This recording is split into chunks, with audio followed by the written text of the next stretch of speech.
This is a True Crime in Real Time update from True Crime Today and the Hidden Killers podcast. It's a brisk November morning in Moscow, Idaho, a town nestled quietly among the mountains, home to students and scholars. But in November of 2022, the peaceful town became the center of a horrifying tragedy, one that gripped the nation and raised more questions than it answered. 4 young lives were brutally cut short, and the man accused of committing the unthinkable crime, Bryan Kohberger. Bryan Kohberger. A name now intertwined with the kind of terror that most people can't imagine. A 29-year-old PhD student studying criminology at Washington State University, just a short drive across the state line from the University of Idaho, where 4 students were found dead in their off-campus home. And now, nearly 2 years later, Kohberger's name is still in the headlines. Not just because of the murders themselves, but because of a contentious legal battle over whether or not he should face the death penalty. In October 2024, Idaho prosecutors pushed back on a bid by Kohberger's defense team to remove the death penalty from the table. It's a move that's not surprising given the nature of the crime. But Kohberger's attorneys, led by Ann Taylor and Elisa Massoth, argue that there are legal reasons to challenge the death penalty, and they've made several bold claims that prosecutors say don't hold up under Idaho's legal precedent. The defense's request, filed earlier this year, claims that the death penalty violates the U.S. Constitution on multiple fronts. They argue that Idaho has no viable method for carrying out executions, and that the state's 2 options, lethal injection and the firing squad, are both fraught with constitutional issues. Kohberger's lawyers have even gone as far as to suggest that the firing squad, which Idaho reinstated as an option for executions last year, was never constitutional to begin with. It's a bold argument, one that has sparked intense debate in the courtroom and beyond. And it's just one of many avenues the defense is using to challenge the state's pursuit of capital punishment. They've also raised concerns about whether Kohberger has been given adequate time to prepare his defense in a case this complex, and argued that certain legal standards weren't met in the indictment process. But according to Idaho prosecutors, these arguments don't stand up to scrutiny. In a series of filings made public in early October, Special Assistant Attorney General Jeff Nye and Loudoun County Prosecuting Attorney Bill Thompson pushed back on the defense's claims. They argue that Kohberger's lawyers are attempting to move the goalposts, making demands that are simply not supported by Idaho law. One of the key arguments made by Kohberger's defense is that aggravating factors, circumstances that could make a crime eligible for the death penalty, must be presented to a grand jury. But in their response, prosecutors countered that this argument is squarely foreclosed by binding Idaho Supreme Court precedent. In simpler terms, the law doesn't require that every detail be presented to a grand jury when the state is seeking the death penalty. As long as the prosecution includes a probable cause affidavit and notifies the defense of its intent to pursue capital punishment within 60 days of the arraignment, they are within their legal rights. And that's exactly what prosecutors say they did. They notified Kohberger's defense team within the required time frame that they would be seeking the death penalty. They also included the necessary information in a superseding indictment detailing the probable cause for why Kohberger should be charged with 4 counts of first-degree murder and 1 count of felony burglary.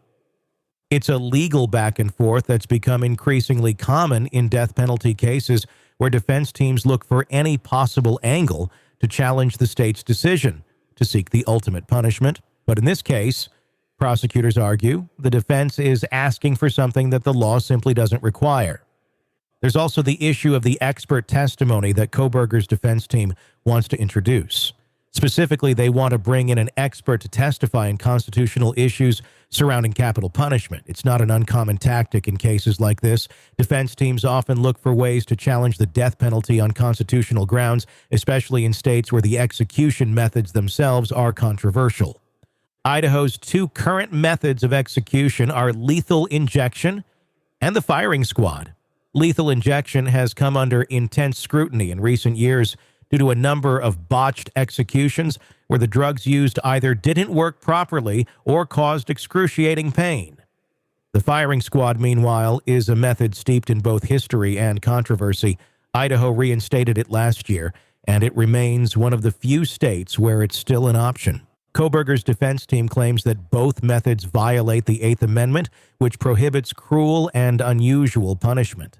But prosecutors say that expert testimony on this issue isn't relevant to the case at hand. In their filings, they point to a long-standing Idaho Supreme Court ruling that says expert witnesses cannot offer legal conclusions. Such conclusions are for the court, not the experts, to determine.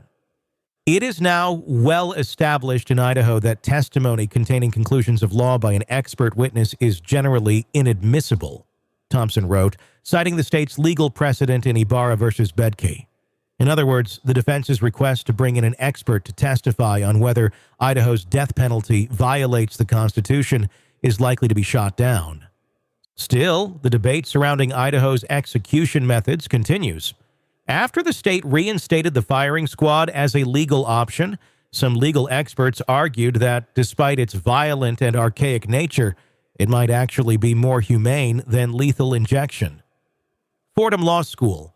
Professor Deborah Deno, one of the nation's leading experts on capital punishment, told Fox News Digital that the firing squad is the quickest, surest, and most error-free method of execution. In fact, Deno believes that if given the choice, many death row inmates would choose a bullet over a needle. Kohberger's defense team, however, argues otherwise. In their filings, they argue that the firing squad has never been constitutional under U.S. law and that it should be considered a violation of both the 8th and 14th Amendments. It's a claim that, like many others in this case, will ultimately be decided by the courts. But the legal wrangling over the death penalty is only part of the story. At the center of this case are the 4 University of Idaho students who were brutally murdered in their home on November 13th, 2022. Madison Mogen, Kaylee Goncalves, Zana Kernodle, and Ethan Chapin. 4 young lives full of promise, cut short in a violent attack that left the small town of Moscow reeling. Investigators say that Kohberger was the man behind the murders. According to law enforcement, cell phone pings placed Kohberger near the victim's house. On the day of the killings, surveillance footage captured his car traveling through the area at key moments, and DNA evidence allegedly linked Kohberger to a knife sheath found at the scene. But the defense maintains that Kohberger was not there. Instead, they say he was driving around rural roads in the dark, admiring the moon and stars. It's a defense that's drawn skepticism given the mountain of circumstantial evidence against him. But Kohberger's legal team is fighting back, arguing that the state's case is far from airtight. They've pointed to inconsistencies in the investigation and argued that Kohberger has been denied a fair trial due to intense media coverage and what they describe as a mob mentality in the local jury pool. Earlier this year, Kohberger's defense successfully petitioned for a change of venue, moving the case from Lotta County, where the murders occurred, to Ada County, where Kohberger is now incarcerated. The move was seen as a victory for the defense, who argued that it would be impossible for Kohberger to receive a fair trial in Moscow, where emotions still run high nearly 2 years after the killings. As the trial date looms, the case against Kohberger continues to unfold. He faces 4 counts of first-degree murder and 1 count of felony burglary in connection with the deaths of Mogen, Goncalves, Kernodle, and Chapin. If convicted, he could face the death penalty, a punishment that the state believes is warranted given the nature of the crime. But for Kohberger's defense team, the fight is far from over. They've raised numerous challenges to the state's case, from constitutional arguments about the death penalty to concerns about the fairness of the trial itself. And while prosecutors are confident that they have followed the letter of the law, the outcome remains uncertain. A hearing on the death penalty issue is scheduled for November 7th, 2024. It's just one of many legal battles that will take place before Kohberger's trial, which is expected to begin next year. For now, the families of the victims, the people of Moscow, and the nation as a whole wait for answers in a case that has already shaken the foundations of this small college town. In the end, The question isn't just whether Bryan Kohberger will be convicted of these heinous crimes. It's also about what kind of justice will be served. Will the state seek the ultimate punishment, or will Kohberger's legal team succeed in their efforts to have the death penalty taken off the table? Only time will tell.